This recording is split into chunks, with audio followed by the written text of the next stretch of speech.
Hi hello ಎಲ್ಲರೂ ಹೇಗಿದ್ದೀರಾ?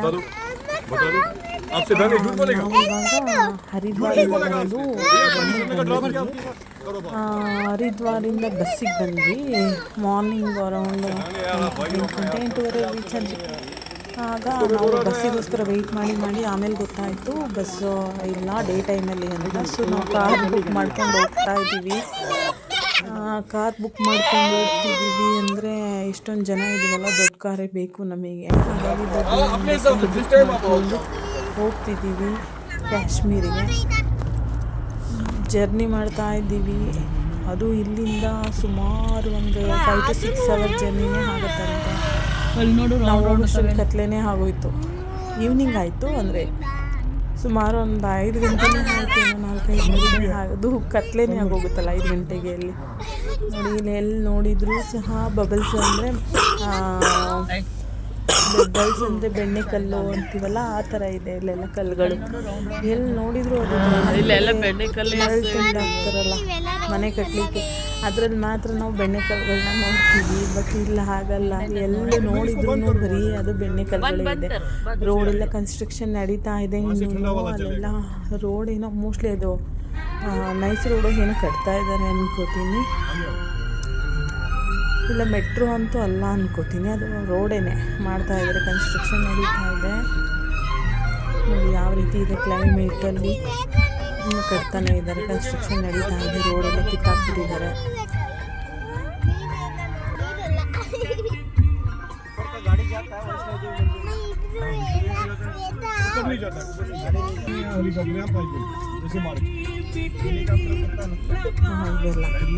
ಬಂದ್ವಿ ಈ ಕಡೆ. ಇಲ್ಲಿ ನೋಡಿ, ಇಲ್ಲಿ ಟ್ಯೂನಾಲ್ಗಳಂತೂ ಎಷ್ಟೊಂದು ಸಿಗುತ್ತೆ ಅಂದರೆ ಸಿಕ್ಕಾಬಟ್ಟೆ. ಒಂದು 30 ಮೇಲಿದೆ ಅಂತೆ ಟ್ಯೂನಾಲು. ತುಂಬ ಚಿಕ್ಕದಿಂದ ಹಿಡಿದು ತುಂಬ ದೊಡ್ಡದು, ಸುಮಾರು ಒಂದು 6 ಕಿಲೋಮೀಟ್ರ್ ತನಕನೂ ದೊಡ್ಡ ಟ್ಯೂನಾಲ್ಗಳಿದೆ. ಇದು ನೋಡಿ, ಇದಕ್ಕೆಲ್ಲ ಲೈಟಿಂಗ್ಸ್ ಏನು ಹಾಕಿಲ್ಲ, ಚಿಕ್ಕದಲ್ಲ, ಹಾಗಾಗಿ ಇದಕ್ಕೆಲ್ಲ ಲೈಟಿಂಗ್ಸ್ ಹಾಕಿಲ್ಲ. ಈ ಕಡೆ ಬರೋಕ್ಕೊಂದು ಹೋಗೋಕ್ಕೊಂದು ಆ ಥರ ಇದೆ.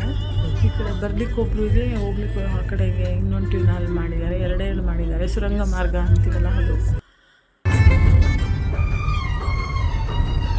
5 ಕಿಲೋಮೀಟ್ರ್. ಸ್ವಲ್ಪ ದೊಡ್ಡದಾಗಿರೋದಕ್ಕೆಲ್ಲ ಲೈಟಿಂಗ್ಸ್ ಹಾಕಿದ್ದಾರೆ, ಚಿಕ್ಕದಕ್ಕೆಲ್ಲ ಲೈಟಿಂಗ್ಸ್ ಹಾಕಿದ್ದಾರೆ.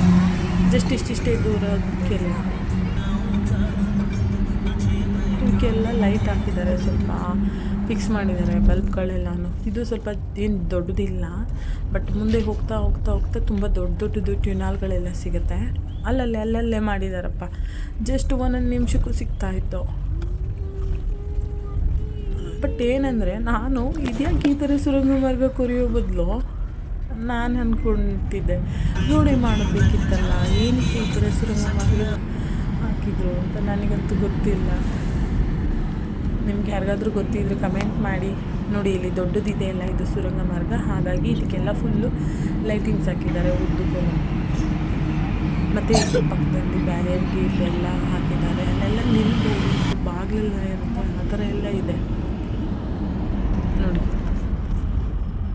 ಇದಕ್ಕಿಂತ ದೊಡ್ಡದು ಬರುತ್ತೆ ಇವಾಗ. ನಾವು ಈ ಸಲ ಹೋದಾಗ ರೋಡು ನಡೀತಾ ಇದೆ ಕನ್ಸ್ಟ್ರಕ್ಷನ್ನು. ಇನ್ನು ನೆಕ್ಸ್ಟ್ ಟೈಮು ಹೋಗೋಷ್ಟರಲ್ಲಿ ಅದೆಲ್ಲ ಚೆನ್ನಾಗಿರುತ್ತೇನೋ ಅಂದ್ಕೋತೀನಿ. ರೋಡು ಹೋಗ್ತೀವೋ ಇಲ್ಲವೋ ಗೊತ್ತಿರಲ್ಲ. ಇಲ್ಲಿ ಸಾಬ್ರದ್ದೇ ಬರೀ ಮಸೀದಿ ನೋಡಿ. ಬೆಟ್ಟ ತುಂಬಾ ಅಂದರೆ ತುಂಬ ಇದ್ದಾವೆ, ಬೆಟ್ಟ ಗುಡ್ಡಗಳು ಇಲ್ಲ, ಕಾಡಲ್ವ, ಹಾಗಾಗಿ. ಸೇತುವೆ, ಇದು ನದಿ ಹತ್ರ ಸೇತುವೆ ಕಟ್ತಾ ಇದ್ದಾರೆ.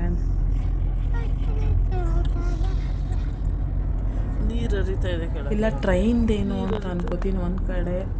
ಇಲ್ಲ ಟ್ರೈನ್ದು, ಇಲ್ಲ ಅಂದರೆ ಖಂಡಿತ ಅದು ರೋಡಿಲ್ಲಿ ಇದೆಯಲ್ಲ ಅದು ಟ್ರೈನ್ದೇ ಇರಬೇಕು ಅಂತ ಒಂದು ಕಡೆ ಗೆಸ್ಸು ನಂದು. ಇನ್ನೊಂದು ಕಡೆ ರೋಡೇ ಇರ್ಬೋದು ಅಂತ ಒಂದು ಕಡೆ.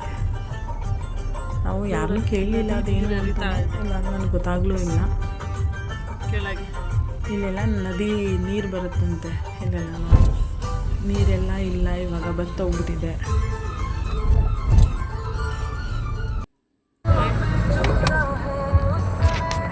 ನೇಚರ್ ಎಷ್ಟು ಚೆನ್ನಾಗಿ ಕಾಣಿಸ್ತಾ ಇದೆ, ಕ್ಲೈಮೇಟು, ಆಕಾಶ ಮತ್ತು ಬೆಟ್ಟ ಟಚ್ ಆಗ್ತಾ ಇದೆ ಅನ್ನೋ ರೀತಿ ಕಾಣಿಸ್ತಾ ಇಲ್ಲಿಂದ ರೋಡ್ ಚೆನ್ನಾಗಿದೆ,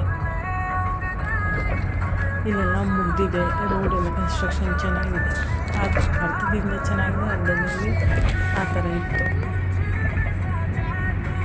ನೋಡಿ ಎಷ್ಟು ಕೂಲ್ ಆಗಿದೆ ವೆದರು. ಅಂದರೆ ಜನವರಿಲೆಲ್ಲ ಬಂದಿದ್ದು ನಾವು, ಹಾಗಾಗಿ ತುಂಬ ಚಳಿ ಇತ್ತು ಕ್ಲೈಮೇಟು.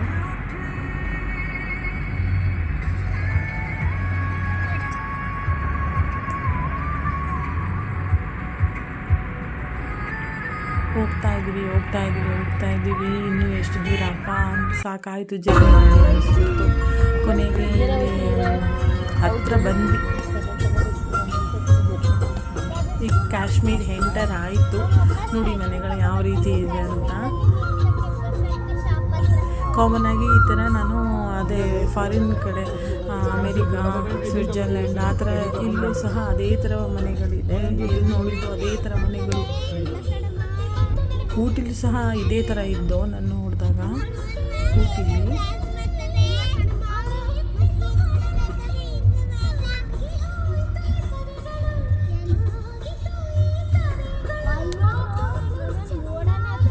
ಬೆಟ್ಟದ ಮೇಲೆಲ್ಲ ಮನೆ ಕಟ್ಕೊಂಡ್ಬಿಟ್ಟಿದ್ದಾರಪ್ಪ. ಆ ಥರ ಸೇಮ್ ಊಟಿಲು ಇದೇ ಥರ ಬೆಟ್ಟದ ಮೇಲೆಲ್ಲ ಕಟ್ಕೊಂಡು ಬರ್ತಾರೆ. ನಾನು ಅಂದ್ಕೊಳ್ತೀನಿ ತುಂಬ ಜೋರಾಗಿ ಮಳೆ ಬಂದಾಗ ಬಿದ್ದಾಗ ಒಂದು ಮನೆ ಬಿದ್ದರೆ ಕೆಳಗಡೆ ಇರೋ ಮನೆಗಳೆಲ್ಲ ಇದಾಗಿಬಿಡುತ್ತೆ. ಏನಾದರೂ ಬೆಟ್ಟ ಕುಸಿದಾಗ ಅದು ಮಣ್ಣೆಲ್ಲ ಬಿದ್ದಾಗ ತುಂಬ ತೊಂದರೆ ಆಗುತ್ತೆ ಅಂತ ಅಂದ್ಕೊತೀನಿ ನಾನು.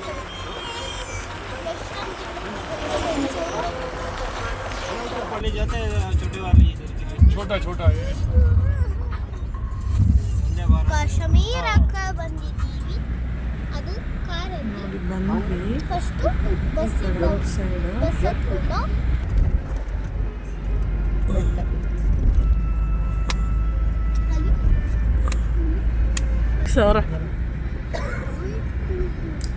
ಎಷ್ಟು ಚೆನ್ನಾಗಿ ಕಾಣಿಸ್ತಾ ಇದೆ ಈಗ ನೋಡಿ, ತುಂಬ ಚೆನ್ನಾಗಿ ಕಾಣಿಸ್ತಾ ಇದೆ ಮನೆಗಳೆಲ್ಲ ಕಾಣಿಸ್ತಾ ಇದೆ.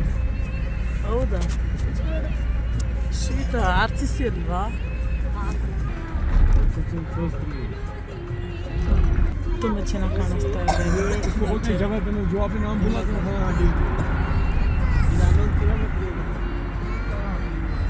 ಇದು ಇನ್ನೂ ಸಹ ಟ್ಯುನಲ್ಗಳಂತೂ ಮುಗ್ದಿಲ್ಲ, ಇನ್ನು ಮುಂದೆ ಸಿಗ್ತಾನೆ ಇದ್ದಾವೆ. ಹೇಳಿದ್ನಲ್ಲ 30ಕ್ಕೂ ಹೆಚ್ಚಾಗಿದ್ದಾವೆ ಅಂತ ಅಂದ್ಬಿಟ್ಟು.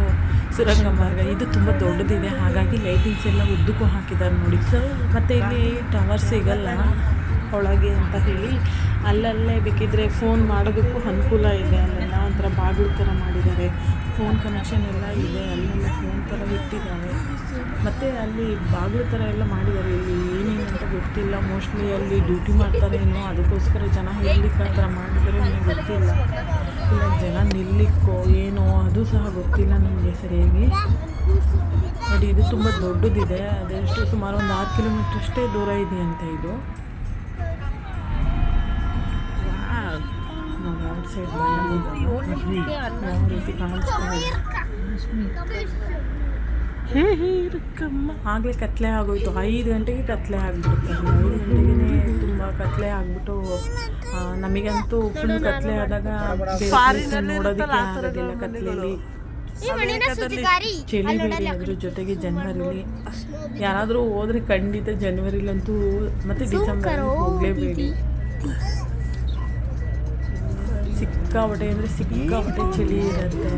ಮಕ್ಕಳಂತೂ ಇದ್ದರೆ ಕರ್ಕೊಂಡು ಹೋಗಲೇಬೇಡಿ. ಬೇಕಿದ್ರೆ ದೊಡ್ಡವ್ರಿಗೆ ಹೋದರೆ ಹೇಗೋ ನಡೆಯುತ್ತೆ ಕಪಲ್ಸು. ಆದರೆ ವಯಸ್ಸಾದವರು ಮತ್ತು ಚಿಕ್ಕ ಮಕ್ಕಳು ಇರ್ತಾರಲ್ಲ ಅವರಂತೂ ಹೋಗ್ಲಿಕ್ಕೆ ಕಷ್ಟ. ನಾನಂತೂ ತುಂಬ ಅನುಭವಿಸ್ತಿದೆ. ಇದೆಲ್ಲ ಮರಗಳು ಅವ್ರು ಹೇಳ್ತಿದ್ದಾರೆ, ಈ ಮರಗಳೆಲ್ಲ ಇವನು ಜಗ್ಗೇಶ್ ಅಷ್ಟು ಇಲ್ಲ, ಅದೆಲ್ಲ ಸೀಸನ್ ಮುಗಿದಿದೆ ಅಂತ ಹೇಳಿದ್ರು. ಅಕ್ರೋಟು ಮತ್ತು ಆ್ಯಪಲ್ ಸೀಸನ್ನು ಮುಗಿದೋಗಿತ್ತು. ನಾನು ಜಸ್ಟ್ ಒಂದೇ ಒಂದು ಆ್ಯಪಲ್ ಮರ ನೋಡಿದ್ದು. ಅದು ತಡಿಯಪ್ಪ ಆ ಕಡೆಯಿಂದ ಫೋಟೋ ತಗೊಳ್ಳೋಣ ಅನ್ನೋಷ್ಟರಲ್ಲಿ ಬರೋಷ್ಟರಲ್ಲಿ ನಾವು ಕತ್ಲೆನೇ ಆಗೋಯ್ತು. ಇನ್ನು ಮರದ ಹತ್ರ ನಿಂತ್ಕೊಂಡೇನು ಫೋಟೋ ತಗೊಳ್ಳಿ, ಹೋಗುವಾಗ ಮಾತ್ರ ನೋಡಿದ್ವಿ, ಬರಬೇಕಾದ್ರೆ ಆಗಲಿಲ್ಲ, ಕತ್ಲೆ ಆಗೋದು. ನಾವು ಅಂತೂ ಇಂತೂ ಬಂದ್ವಿ, ಮಾಡಿದ್ವಿ. ಪರ್ಚೇಸ್ ಮಾಡೋದಕ್ಕೆ. ಅಂದರೆ ಇವಾಗ ನಾವು ಅಲ್ಲಿ ICO ಕಡೆ ಹೋಗ್ತೀವಲ್ಲ, ಹಾಗಾಗಿ ನಾವು ಜರ್ಕಿನೆಲ್ಲ ತಂದಿದ್ವಿ. ಗ್ಲೌಸು ಮತ್ತು ಏನೇನು ಹೇಳಿದ್ರಪ್ಪ, scarf, must and should wear ಮಾಡಬೇಕು ಅಂತ ಹೇಳಿ. ಮತ್ತು ರೆಂಟ್ ಸಿಗುತ್ತೆ. ನನಗೆ ದೊಡ್ಡದು ಏನಾದರೂ ಶೂ ಬೇಕಾ ಅಥವಾ ದೊಡ್ಡದು ಜರ್ಕಿನಿಂದ ಹಿಡಿದು ಎಲ್ಲ ರೆಂಟಿಗೆ ಸಿಗುತ್ತೆ. 300 ಪರ್ ಪೇರು. ನಾನು ಅಂದ್ಕೊಂಡೆ 300 ರೂಪಾಯಿ ಜರ್ಕಿನು, 300 ರೂಪಾಯಿ ಶೂಗೆ ರೆಂಟ್ ಕೊಡೋಬೇಕು. ಹೊಸ್ದಾಗಿ ಪರ್ಚೇಸಿಂಗ್ ಮಾಡ್ಬೋದಿತ್ತು. 500ಗೆ ಚಳಿ ಆಗುತ್ತಿತ್ತು, ಚೆನ್ನಾಗಿರೋ ಶೂ ಸಿಕ್ತಿತ್ತು ಅಂತ. ತುಂಬ ಎಷ್ಟು ಜನ, ನಾವು 6 ಮೆಂಬರ್ಸ್ ಇದ್ವಿ. 6 ಮೆಂಬರ್ಸ್ಗೆ ಎಷ್ಟಾಯಿತು? ಸಿಕ್ಕಾಪಟ್ಟೆ ದುಡ್ಡಾಯಿತು. ನಾವು 300 ರೂಪಿ ಅಂದ್ರೂ 1800 ಆಯಿತು. 3500 ಮೇಲೆ ಹೋಯ್ತು ಜರ್ಕಿನ್ ಮತ್ತು ಅದಕ್ಕೆ ನಾವೇನು ಮಾಡಿದ್ವಿ, ಬೇಡ ಜರ್ಕಿನ್ ಒಬ್ಬೊಬ್ಬರು ತೊಗೊಂಡ್ರು, ಒಬ್ಬೊಬ್ಬರು ಬೇಡ ಅಂದ್ವಿ. ಮಕ್ಕಳೆಲ್ಲ ಬೇಡ ಅಂತ ಅಂದರು. ನಾವು ಕೊನೆಗೆ ಗ್ಲೌಸ್ ತೊಗೊಂಡ್ವಿ ಅಲ್ಲೇ. ಮತ್ತು ಶೂ ಅಂತೂ ಹಾಕೋಬೇಕು ಅಂತ ಹಾಕೊಂಡ್ವಿ. ಅಲ್ಲಿ ನೋಡಿದ್ರೆ ಮಾಮೂಲಿ ಶೂವೇ ವೇರ್ ಮಾಡಿ ಹೋಗ್ಬೋದು, ದೊಡ್ಡ ಶೂ ಏನು ಬೇಕಾಗೇ ಇರಲಿಲ್ಲ. ಸುಮ್ಮನೆ ಅವರೆಲ್ಲ ಸಿಕ್ಕಾಬಿಟ್ಟು ದುಡ್ಡು ತಿಂತಾರಪ್ಪ ಅಲ್ಲೆಲ್ಲ ಟೂರಿಸ್ಟ್ ಪ್ಲೇಸಲ್ಲಿ. ಮತ್ತು ಗಾಡಿಗಳು ಬೇರೆ ಗಾಡಿಗಳೇ ಹೋಗಬೇಕು ಅಂತಾರೆ, ಈ ಗಾಡಿಲೇ ಹೋಗ್ಬೋದಿತ್ತು. ಬಟ್ ಅಲ್ಲಿ ಬೇರೆ ಗಾಡಿ ಬೇರೆ ನಿಲ್ಲಿಸ್ಬಿಟ್ಟು ಅದಕ್ಕೋಸ್ಕರ 4000 ರೂಪಾಯಿ ಕೊಟ್ವಿ ಆ ಗಾಡಿಗೆ ಹೋಗ್ಲಿಕ್ಕೆ. 5,000 ಹೋಗ್ಲಿಕ್ಕೆ. ಅದು ಮಾಮೂಲಿ ರೋಡ್ ಇರುತ್ತೆ, ಆದರೂ ಸ್ವಲ್ಪ ದುಡ್ಡು ಕೊಟ್ಟರು.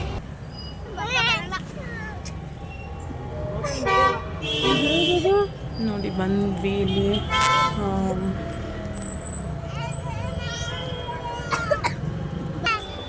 ಯಾರಾದರೂ ವಿಡಿಯೋ ನೋಡೋರಿದ್ದರೆ ಆ ಥರ ಪಾಲಿಸಿ ಮಾಡಿ. ಯಾಕೆ ಅಂದರೆ ತುಂಬ ಬೇಕಾಗಿ ಹೋಗ್ಬೋದು, ಬಟ್ ಅಲ್ಲಿ ಸುಳ್ಳು ಹೇಳ್ತಾರೆ. ಇದು ಲಾಲ್ ಚೌಕ್ ಅಂತ, ಲಾಲ್ ಚೌಕ್ ಇದು. ಇಲ್ಲಿ ಬಂದಿದ್ದು ಶಾಪಿಂಗ್ ಮಾಡಲಿಕ್ಕೆ ಅಂತಾನೆ. ಸುಮಾರು ನಾನು ಪರ್ಸಿಂದ ಹಿಡಿದು, ಅಂದರೆ ಎಂಬ್ರಾಯ್ಡರಿ ವರ್ಕ್ ಇರೋದು ಮತ್ತು ಕ್ಯಾಶ್ಮೀರ್ ಥರದ್ದು ವರ್ಕ್ ಇರೋದೆಲ್ಲ ಪರ್ಸ್ಗಳೆಲ್ಲ ಪರ್ಚೇಸ್ ಮಾಡಿದೆ. ಮತ್ತು ಇದೆಲ್ಲ ತಿಂಡಿ, ಇಲ್ಲಿದು ಕಾಶ್ಮೀರ್ ಏನೋ ತಿಂಡಿಗಳು. ಇದು ನಮ್ಮ ಕಡೆ ಜಾತ್ರೆಯಲ್ಲಿ ಮಾಡ್ತಾರೆ, ಜಾತ್ರೆಗಳಲ್ಲಿ ಇದೇ ಥರ ತಿಂಡಿ.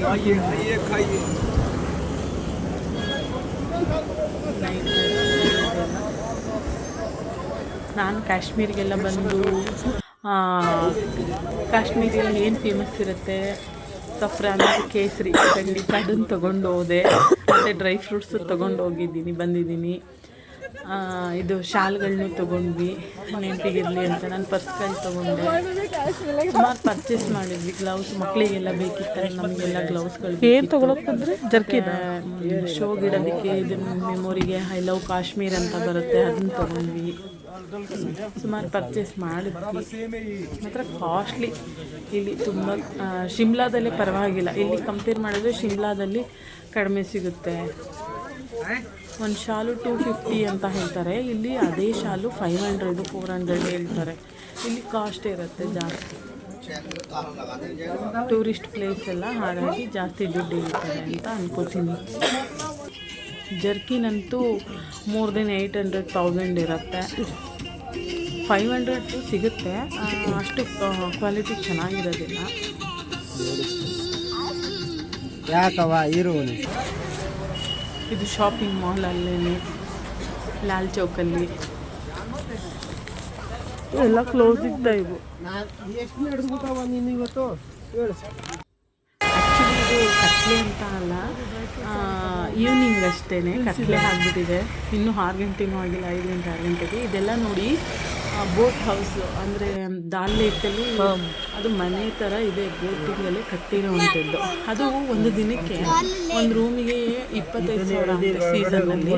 ಬಟ್ ಜಸ್ಟ್ 3,000 ರೂಪಿ, 3,500 ಏನೋ ಇದೆಯಂತೆ ಜನವರಿಲಿ ಸೀಸನ್ ಇವಾಗ. ಹಾಗಾಗಿ ನೋಡಿ ಯಾವ ರೀತಿ ಅಲಂಕಾರ ಮಾಡಿದ್ದಾರೆ. ಈಗ ನಾವು ಕಾಶಿ ನೋಡಿದ್ವಿಯಲ್ಲ ಬೋಟಿಂಗು, ಅದರಲ್ಲೂ ಇದೇ ಥರ ಆದರೆ ಅಲ್ಲಿ ಸ್ಟೇ ಮಾಡೋಕ್ಕಲ್ಲ, ಜಸ್ಟ್ ಅಲ್ಲಿ ಹೋಗ್ಲಿಕ್ಕೆ ಅಷ್ಟೇ ಅದು ಬೋಟಿಂಗ್ ಇದ್ದಿದ್ದು.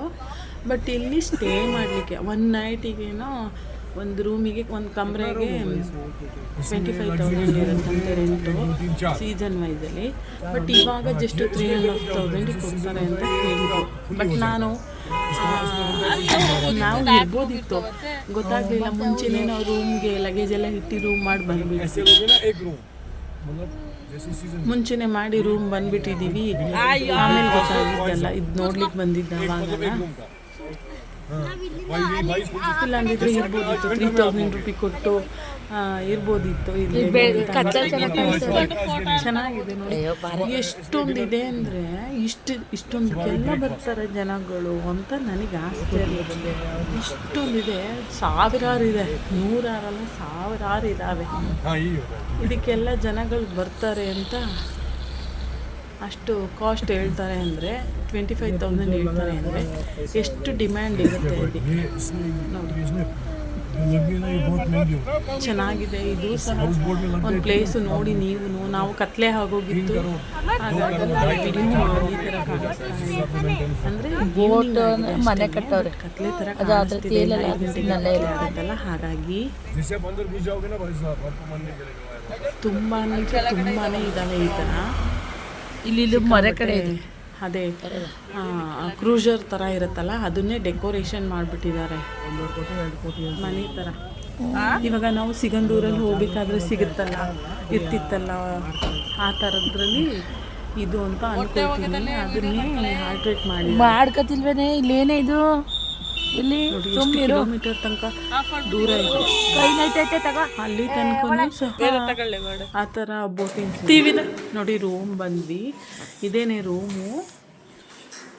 ಇದು ಸಹ ಕಾಸ್ಟ್ ಅಂತೆ 5,000 ಇತ್ತಂತೆ. ನಾವು ಅದೇನಪ್ಪ ನಮಗೆ ಜಸ್ಟ್ 1,500 ಸಿಕ್ತು ಒಂದೊಂದು ರೂಮು. 2 room within 3,000. ಟಿವಿ ಹಾಕುವೇದ ಕಾಸ್ಟ್ಲಿ. ಊಟನೇ 1,500 2,000 ಬೇಕು ಒಂದು ಟೈಮಿಗೆ. ಜಾಸ್ತಿ ದುಡ್ಡು ಸಿಕ್ಕಾಂಬಟ್ಟೆ ನೋಡಿ. ಗೀಝರೆಲ್ಲ ಇತ್ತು, ಅದು ಸೋಫಾ ಸೆಟ್ಟು ನೋಡಿ. ಕಾಟಲ್ಲಿ ಹೀಟರ್ ಹಾಕಿದ್ದಾರೆ, ಅಂದರೆ ಬಿಸಿ ಆಗಬೇಕು, ತುಂಬ ಚಳಿ ಇತ್ತಲ್ಲ ಮಲ್ಕೊಳ್ಳೋಕ್ಕೆ. ನೋಡಿ ಇಲ್ಲಿ ಅದು ಹೀಟರು ಬೆಡ್ ಒಳಗೆ. ಇದು ಎಷ್ಟು ಬೇಕೋ ಅಷ್ಟು ನಾವು ಹೀಟ್ ಹಾಕ್ಕೊಳ್ಳೋದು. ನಮಗೆ ತುಂಬ ಬಿಸಿ ಬೇಕಾ ಅಥವಾ ನಾರ್ಮಲ್ ಬೇಕಾ, ಯಾವ ರೀತಿ ಬೇಕು ಆ ಥರ ಹಾಕ್ಕೊಳ್ಳೋದು ಹೀಟ್. ನನ್ನ ಮಗಳಾಗಲೇ ಮಲಗಿಬಿಟ್ಟಿದ್ದಾಳೆ. ಚೆನ್ನಾಗಿತ್ತು ಮಾತ್ರ, ರೂಮ್ ಎಲ್ಲ ತುಂಬ ಚೆನ್ನಾಗಿತ್ತಪ್ಪ. ನಂಗೆ ಖುಷಿ ಆಯಿತು. ಪರವಾಗಿಲ್ಲ, 1,500 ಸಿಕ್ಕಿದೆಯಲ್ಲ, ಇಷ್ಟು ದೊಡ್ಡದು ಅಂತ. ಟಿ ವಿನೂ ಇದೆ, ವಾರ್ಡ್ರೋಬ್ ಇದೆ, ಮಿರರ್ ಇದೆ. ನಮಗೆ ಕಡಿಮೆ ಸಿಕ್ತು ಅಂತ ಹೇಳ್ಬೋದು ರೂಮು. ಊಟ ಮಾತ್ರ ತುಂಬ ಎಕ್ಸ್ಪೆನ್ಸಿವ್ ಆಗಿತ್ತು, ಹಾಗಾಗಿ ನಮಗೆ ಊಟದ್ದೇ ಜಾಸ್ತಿ ಖರ್ಚಾಗಿತ್ತು. ಮತ್ತು ಬೆಳಗ್ಗೆ ಆಯಿತು, ನಾವು ಹೋಗ್ತಾ ಇದ್ದೀವಿ ಗುಲ್ಮಾರ್ಗಿಗೆ ಹೋಗೋಣ ಅಂತ ಅಂದ್ಕೊಂಡ್ವಿ. ಸೋನ್ಮಾರ್ಗ್ ಇದೆ, ನಾವು ಗುಲ್ಮಾರ್ಗಿಗೆ ಹೋಗೋಣ ಅಂತ ಡಿಸೈಡ್ ಮಾಡಿಕೊಂಡು ಹೋಗ್ತಾ ಇದ್ದೀವಿ ಗುಲ್ಮಾರ್ಗಿಗೆ. ನೋಡಿ ಎಲ್ಲ ಹೇಗಿದೆ ಅಂದರೆ, ಮನೆಗಳು ಎಂಟ್ರೆನ್ಸಲ್ಲಿ ತೋರಿಸಿದ್ನಲ್ಲ ಕಾಶ್ಮೀರ್ ಎಂಟ್ರೆನ್ ಆಗಬೇಕಾದ್ರೆ ಅದೇ ಥರ ಇದೆ. ಒಳ್ಳೆ ಫಾರಿನ್ ಥರ ಮನೆಗಳನ್ನ ಕಟ್ಕೊಂಡಿದ್ದಾರೆ. ಇದೆಲ್ಲ ಟ್ರೀಸು ಹೇಳಿದ್ನಲ್ಲ, ಅಕ್ರೋಟ್ ಮರಗಳಂತೆ. ಸೀಸನ್ ಮುಗ್ದಿದೆಯಂತೆ ಅಕ್ರೋಟ್. ಅದು ನೋಡಿ ಯಾವ ರೀತಿ ಇದೆ. ನಾವು ಇಲ್ಲಿಂದ ಹೋಗೋಷ್ಟರಲ್ಲಿ ಸುಮಾರು ಹೊತ್ತಾಯಿತು, ಸುಮಾರು 1.5 hour 2 hour ಆಗೋಯಿತು. ನಾವು ಅಷ್ಟು ದೂರ ಇದೆ ಶ್ರೀನಗರಿಂದ ಗುಲ್ಮಾರ್ಗಿಗೆ ಹೋಗಬೇಕು ಅಂದರೆ, ತುಂಬ ದೂರನೇ ಇದೆ ಅದು. ಅಲ್ಲಿಂದ ಮತ್ತೆ ನಾವು ಬೇರೆ ಕಾರಿಗೆ ಹೋಗಬೇಕು. ಇದು ಮೇಲೆ ಹೋಗೋದಿಲ್ವಂತೆ. ನಾವು ಹಿಡಿದು ಅಲ್ಲಿ ಹೇಳಿದ್ನಲ್ಲ, ಕೋಟ್ಗಳು ತೊಗೊಂಡು ನಿಮ್ಗೆ ಬೇಕಂದರೆ ಶೂಸ್ ತೊಗೊಂಡು ಹೋಗಬೇಕು ರೆಂಟಿಗೆ. 300 ಪರ್ ಪೇರು ಶೂಸು ಮತ್ತು ಕೋಟು ಸಹ 300 ರೂಪಾಯಿ ಇರುತ್ತೆ. ನಾನು ಅನ್ಕೋತೀನಿ ದಯವಿಟ್ಟು ಆ ಥರ ಯಾರು ಮಾಡ್ಕೋಬೇಡಿ, ಯಾಕೆಂದರೆ ಸುಮ್ಮನೆ ಎಕ್ಸ್ಪೆನ್ಸಿವ್ ಆಗುತ್ತೆ. ನಾವು ಶೂ ಹಾಕಿರೋದೇ ನಡೆಯುತ್ತೆ, ನಾವು ಶೂ ಹಾಕಿರೋದೇ. ಹಾಗೆಯೇ ನಾವು ಜರ್ಕಿನ್ ಹಾಕಿರೋದೇ ನಡೆಯುತ್ತೆ. ಏನು ತುಂಬ ದೊಡ್ಡದೇ ಬೇಕು ಅಂತ ಏನಿರಲ್ಲ. But must and should gloves wear ಮಾಡಿರಲೇಬೇಕು ಮತ್ತು ಸ್ಕಾರ್ಫ್ ಹಾಕಿರಬೇಕು, ಇಲ್ಲ ಟೊಪ್ಪಿ ಹಾಕಿರಬೇಕು, ತುಂಬ ಚಳಿ ಇರುತ್ತೆ ಜನವರಿ ಮಂತಲ್ಲ, ಹಾಗಾಗಿ ಸೊ ನೀವು ಮಾತ್ರ ಹೋದರೆ ನೆಕ್ಸ್ಟು ನಾನು ಹೋದ್ರೂ ಇಮೇಲ್ ಗೊತ್ತಾಯಿತು